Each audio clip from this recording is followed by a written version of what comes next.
10वी आणि 12वीच्या परीक्षेत विद्यार्थ्यांना बुरखा घालून प्रवेश देऊ नये अशी मागणी करणारी पत्र मंत्री नितेश राणे यांनी शालेय शिक्षण मंत्री दादा भुसे यांना पाठवलं। बुरख्यामुळे कॉपीचं प्रमाण वाढतं असा युक्तिवाद देखील नितेश राणेंनी सुरू केला। तसंच विशिष्ट धर्माचं लांगुलचालन होऊ नये अशी भूमिका सरकारचा प्रतिनिधी म्हणून नितेश राणेंनी जाहीरही केली।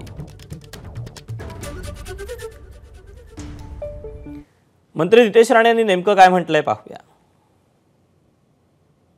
हम अगर विद्यार्थी बनके अगर हिंदू समाज के लोग वहां आके अगर परीक्षा दे रहे हैं तो उसी तरीके का दूसरे धर्मों में भी करना चाहिए।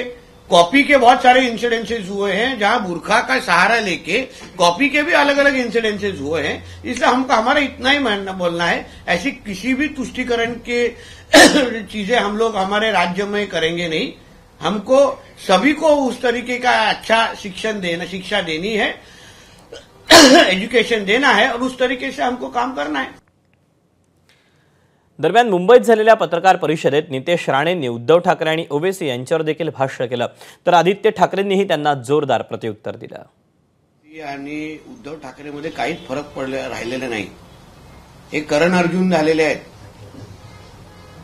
म्हणजे त्याच्यामध्ये काहीच फरक नाही। म्हणून अरविंद सावंतनी घेतलेली भूमिका ही उद्धव ठाकरेची भूमिका आहे। उद्या जेव्हा मातोश्रीवर वक्फ बोर्डचा जेव्हा बॅनर लागेल ना की हे वक्फ की जमीन है, तभी उद्धव ठाकरेला कळेल वक्फ म्हणजे कुठली मिरची असते।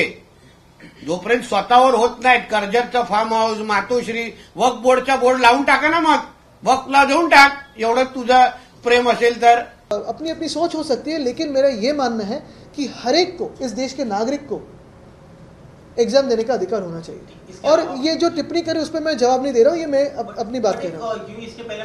देखिए, गंदगी से मैं मुंह नहीं लगता, कोई लोग उसमें उलझना चाहते हैं, मैं उसमें जाता नहीं। एबीपी माझा, उघडा डोळे बघा नीट।